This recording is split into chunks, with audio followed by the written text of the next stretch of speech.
I grew up in Bogota, Colombia. In this city, located 8,000 feet above the sea level, 8 million people live their lives closer to the sky. A city that allowed me to grow around mountains, history, and nature. But that growth came in various forms. Bogota educated me around inequalities. It showed me that the same gaps between rich and poor would be present everywhere I went. Tite is like a grandma to me. She raised me. She had a lovely house with lots of green space and grass. However, as years went by, this changed.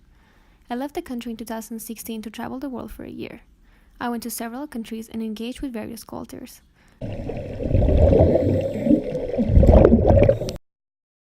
So we caught all these frogs and now we're going to release them. 20 of them. 20 frogs. When I came back, everything was fairly the same, except for one thing. There was a highway right in front of Tita's house. The 5 neighbors she used to have were gone.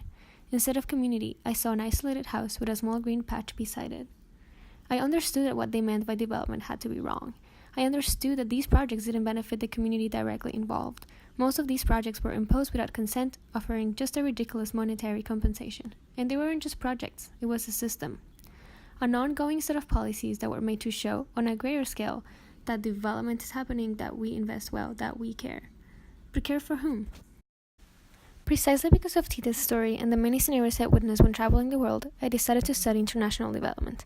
I came to Canada because I needed more perspectives and I wanted to know how people saw my country from the outside lens.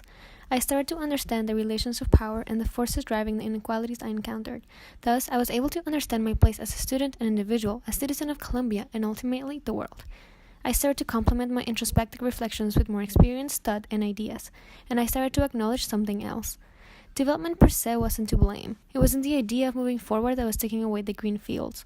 The problem were the people involved, the lack of ideas, and their generalized actions to create something different. I believe that through knowledge sharing, solidarity, and more importantly, through experience and not textbooks, we can hold ourselves accountable to change.